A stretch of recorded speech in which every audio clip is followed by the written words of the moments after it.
Hello, everybody. Welcome to CHEZUBA Talks, the podcast dedicated to sharing compelling stories about nonprofits and NGOs of people who inspire us to do more and the drive to make the human soul, uh, you know, full of compassion and humanity. With me today is James Taylor, who is the founder and president of the VHCDC.net, that is Virginia Housing and Community Development Corporation. James is known for his out of the box thinking, and he's an advocate for local and regional business growth. He has written multiple articles on investing, entrepreneurship, and is a dedicated business mentor. He represents VHCDC as a partner member of the Hampton Roads Small Business Investment Partnership. Welcome to the show, James. Thank Please tell you. us more about please tell us more about your organization. Sure. Virginia Housing and Community Development Corporation was founded in 2004, shortly after the closure of the Empowerment Zone organization that was developed for the Norfolk and Portsmouth cities here as a means of improving the quality of life, increasing business development, and also providing incentives to create business opportunities and grow business within certain census tracts within those communities. We launched V8 CDC mainly to assist the minority business owners to access capital and credit to build wealth and also to provide consultation services to help them to grow and expand and take advantage of those tax credits that were available at the time. Well, our organization has since morphed into acquiring and rehabbing distressed properties and working with those same minority owned businesses to help us to rehab those properties. Then we also have pivoted into more of the housing side of our organization where we're assisting individuals by providing housing counseling, education, and assisting them actually walking them through the process of purchasing their own home. So the organization has grown tremendously over the years. We seem to have had a very good impact on our community. We've actually expanded from working in the Hampton Roads region, which is the seven cities, Hampton, Newport News, Chesapeake, Virginia, et cetera, Virginia Hmm. Beach, et cetera. But we've also expanded quite a bit of our housing services into the Richmond or Central Virginia market, as well as Northern Virginia. So we're assisting people with not only purchasing a home, but also through a program that's our lease purchase program that enables them to lease the home and then buy it at a later time when their credit rating or credit scores improve. All right, that's wonderful. So here's the question: how easy or how difficult is it to own a home today? The challenge that faces a lot of first-time home buyers today is so much not so much on their ability to purchase a home, but the fact that they're still swimming in a lot of student loan debt, and also we have issues with medical bills, et cetera. COVID has had a major impact on a lot of this. We had the opportunity to assist many more folks prior to COVID, but because of COVID, many folks have been laid off, so that's kind of slowed their approach to purchasing a home. We've had many people that has had a reduction in their income. We've had people that have had medical emergencies during that time frame, so it's really impacted Hmm. them. So the constant Hmm. change in our economy has really had a drag on the number of people who would otherwise be in a home right now because of Hmm. COVID, now because of higher interest rates. But nevertheless, we're still working with them one on one, so to speak, to help them to achieve their goals. All right, wonderful. So, what is the typical kind of person that approaches you to buy a home or lease a home? For the most part, folks that don't understand or don't know the process, people that have low FICO scores, credit scores, and need assistance and direction on how to raise their score so they can qualify for a decent loan. The great majority of the folks that we service have FICO scores that are under 615, under 600. And so they don't necessarily know how the system works, how FICO calculates their score, what steps they can take. So they've been buying into all kinds of services that really haven't been helping them. So we've been pretty successful at demonstrating, number one, how to see where you are financially. We use a very simple but common tool called a personal financial statement. And once you see or have a snapshot of where you are financially and you understand how that's impacting you, then you are able to take those steps because you can see your progress along the way. So we don't just work with a budget. But the typical person that comes to us to, if I can be frank, simply is just folks who just don't understand, who just don't know the process. Yeah, I would be one of them because I have no idea of how to approach to buying a home. I don't know what are the parameters to look at, Yeah. what things to factor in. So Yeah. yeah, so you would help anybody like me, right? Who Exactly. needs help. Exactly. Okay, wonderful, Yeah. wonderful. Yeah. We do a 12-hour first time home buyers college is what we call it, because it is Okay. it's so intensive, the information we provide. We've gone from a 3-hour class to actually 4 3-hour classes, where we tackle personal finances and credit. The first module, we talk about the different types of mortgage products. Most people are not aware that there are several types of mortgages out there. We talk about working with the real estate agent and everything that occurs in that process. And then finally, in the last module, we get down to the actual closing process. The types of documents you're going to see, what the purpose of those documents are, what they contain, et cetera. And finally, getting the keys. So it's a process we've expanded mainly because of the classes that we had offered in the past. That we listen to the students. We use their feedback to improve the class over the years. And so we finally Hmm. last year we started with a 12-hour class, and now we don't get as many questions. We have a much greater rate of success in terms of people being able to use the information to take the path, to walk that path of buying a home. And then they tell us that when they purchased a home and they got the keys, they look back on what they learned and on what they went through, and they said that it helped them tremendously. So we're very proud of that, that action we took, and we're looking to do a lot more. Wonderful. So Hmm. I would say that the paperwork that is required to buy a house, the documentation, that is a major deterrent Yes. for a Yes. layperson who doesn't Hmm. understand square feet or doesn't understand, the finances of the interest. Everything has to be put together, right, Yes. to Hmm. buy a house. Yeah. So Yes. I think that's where you help out. And they Tell receive me. samples of all of this documentation too. So it's not like this, they're not going to see what it looks like or have an opportunity to review it. Even though Mhm. it's a virtual class, we provide the materials, we're providing the actual documents that you're going to see when you go to closing. And then we explain it. So when they finally get to closing and they see it again, it's not new to them. Right, Hmm. right. That's wonderful. So when I was in the US, I did notice that the estate agent has to provide a list of amenities that the house has and Hmm. the fire protection and this and that and all the requirements that are there. So for me Hmm. to understand all that, do you run classes to help me understand that? The amenities of the properties, or what's Yes, in the properties. Yeah, yes. we give you an overview of that. In fact, in the third module, when we talk about working with the real estate agent, we talk about the home inspection process. Mm-hmm. And we share a document that shows you pretty much what the inspector is looking for. We show you a sample of the inspection report, so you understand not only the systems that's in the home, but why it's important that those systems function, how to identify discrepancies, what the discrepancies mean, etc. So we do go quite in depth in that area. Yeah, wonderful. So Mhm. you also do this neighborhood revitalization, is what I read on your Yes, website. So yes. could you explain that a little? Well, that's really what gets me up in the morning. I love that aspect of what we do. We're looking at acquiring distressed properties in the various neighborhoods that we serve in Hampton Roads.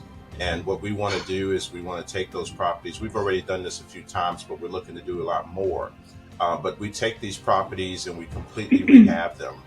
And in our rehabilitation, we upgrade them substantially. So what we're looking at doing is not only providing a quality home, but also one that's affordable, whether it's going to be for sale or for rent.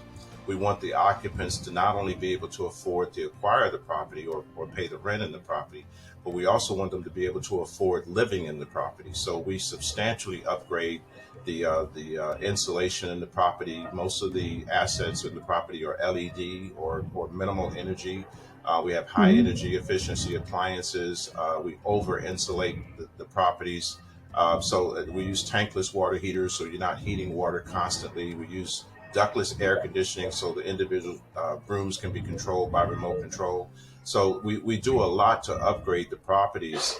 And then what we do is our priority in terms of housing is for disabled veterans. And so when we have a property that we can convert and upgrade, we want to give them first priority to take those properties. And if they're disabled or they're homeless, we certainly want to provide them with decent housing. Second on our list is Section 8 or Housing Choice Voucher recipients. And then the general market, we open it up if we can't find an occupant or a buyer for one of those categories. So, do you have a before and after picture of the house, and then do you really celebrate that? Yes, we do. Yes, we take we take a photo from the street and the interior. We do videos of the interior of the property, and then as we're rehabbing the property, we're taking progress photos so you can see what the work is that we've been doing. And then the final product, once it's all finished, yes, we take pictures and we celebrate proudly, our new child, so to speak. Wonderful, wonderful. Yeah. And yeah, so those pictures are they put up on your website or somewhere, where people can see them? We use Facebook. So if you go to our Facebook page, it's facebook.com/VHCDC ORG. And you go to the video section or the photo section, you'll see the photos that we've taken of the property. I think what I'm going to do also is make available a download of the final report because the properties that we have received to date have been donated to us by Wells Fargo. And so we create a final report when we send it to Wells Fargo to tell them that this is what we did with the property you gave us. And if it's occupied, we tell them the type of tenant that we have, or if it's for sale, who we sold it to. We try to give them an idea as to where it went. But our goal is we want to acquire more properties like this. We want to do more work like this. I want to make sure that we've got opportunities for the minority business community that's the construction trades, and also provide, like I said, my goal is I want to provide the best housing possible without, we don't have to always build new. We've got properties in our communities that, they're run down, they're boarded up. Well, we want to go in, we want to do something with those properties and put folks in them so they're not sleeping on the front porches and on the corners. Yeah. So you've kind of answered my next question. Wells Fargo is the one who's kind of funding you, but otherwise also, do you have, how do you fund this entire makeover? How do we fund it? Yes. Well, so far it's been a combination of resources.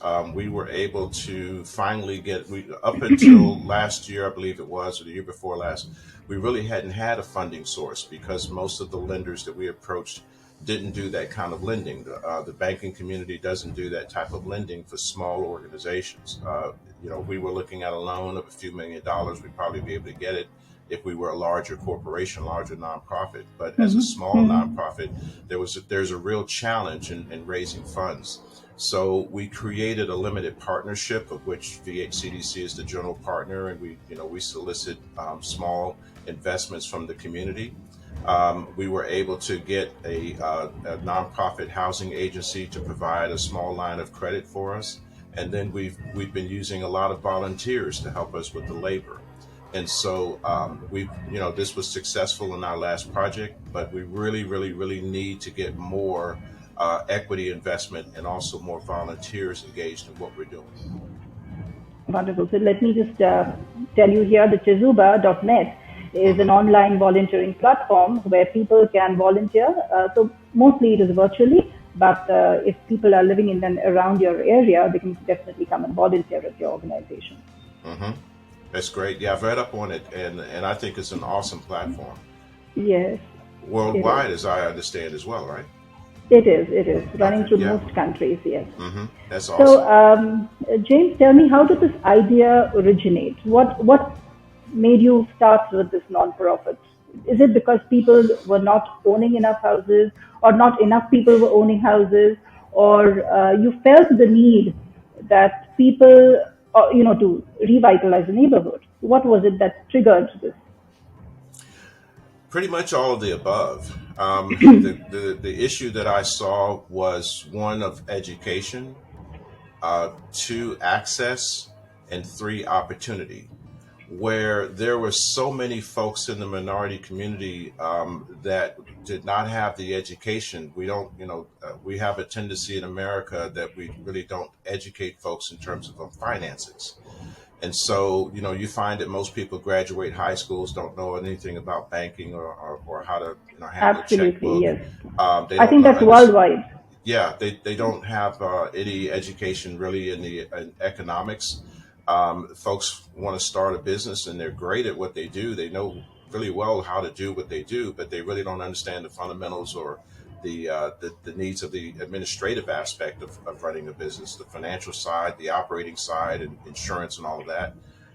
And then we get to the issue of home ownership. We have a huge rental population, Yes. and even folks who can't even afford rent. And so, home ownership, I know what home ownership has done for me and my family. And so I realized that, when you're renting, you're really not stable.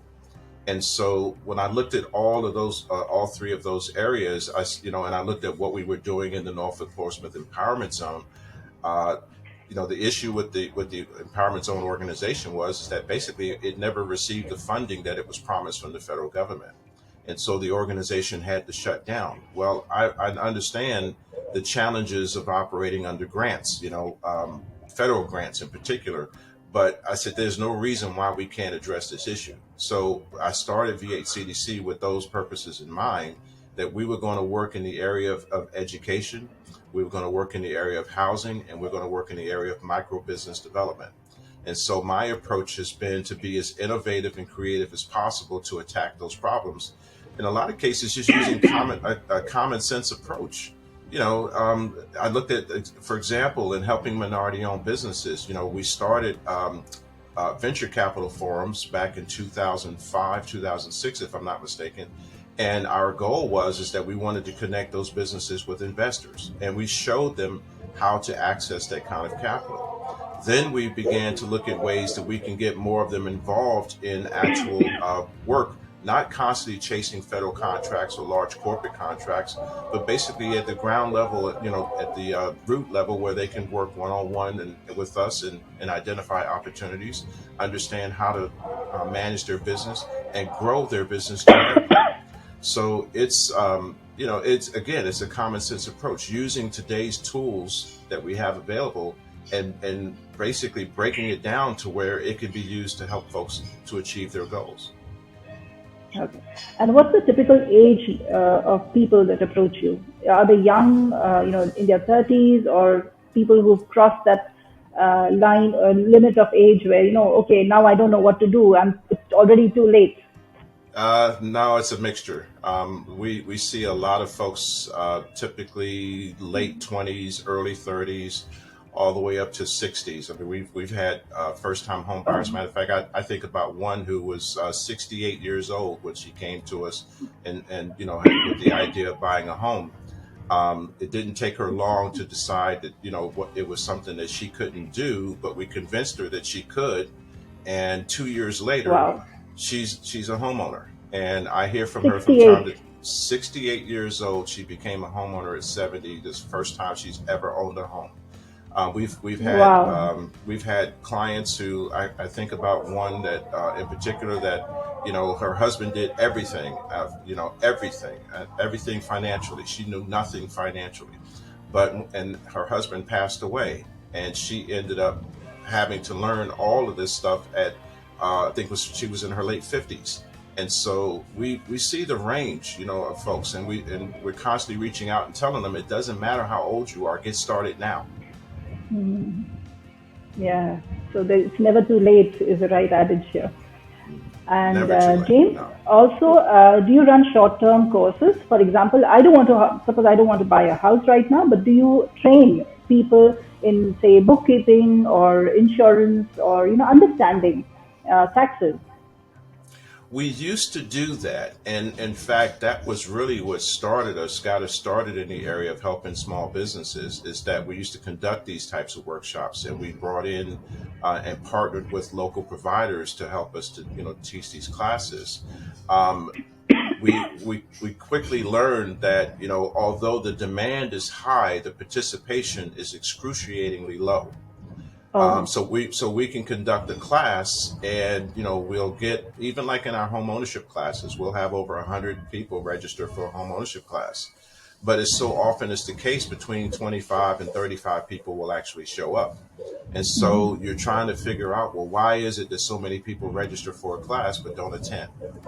We saw that more so in the business area, and I think it's more attributed to the fact that, while they would like to attend these classes, while they would like to learn, they just don't have the time in many cases, or their life happens, and it keeps them from being able to get the information that they desperately seek. Okay, all right. So yeah, so how many houses have you helped? How many people have you helped buy houses? And I mean, do you keep a record of the number of? 848 to date, since Oh, since wow, no since November of 2014. 848 today. 848. That's amazing. That's Yes, amazing. ma'am. Congratulations to you, Dave. Thank you. You're doing an Thank you. amazing job, and I'm sure all these people appreciate what you are doing. All these people are grateful to you for helping them out with something that they thought was unachievable. Hmm. So that's a beautiful Hmm. thing that you are doing. Thank you. I'd like you to please share your website again. So if people want to visit your website, it is the. Sure. It's VHCDC.org. VHCDC.org. Yes. Please take a look at the site. You'll see what we're doing, what we're trying to do. We have connections there for volunteering. If you want to volunteer, we just ask you to complete the volunteer form and send us your resume. And that email address is info@vhcdc.org. You can send your resume there and let us know, what area you like to work. We're really, really focusing on raising funds so we can do more work in the community like this. So I'm really hoping that we can not only get volunteers to help us with the rehabs, but certainly looking for some people that are, that may be, great at grant writing and resource development. We're really looking for help in that area. That's not my expertise. That's not my wife's expertise, although she's done a really good job at helping us to raise some small grants over the last few years. But we're looking to basically create more equity opportunities for folks to be able to invest and receive double dividends, where not only we're creating quality housing, but they'll be able to earn a small dividend as a result. But we really need help in that area, and I'm hoping that there's some volunteers out there that are willing to delve into that. Lovely. More power to you, James. And Thank you. thank you so much for accepting our invitation. Thank you. Oh, my pleasure. Thank you. Have a good day. You too. Bye bye. Bye bye.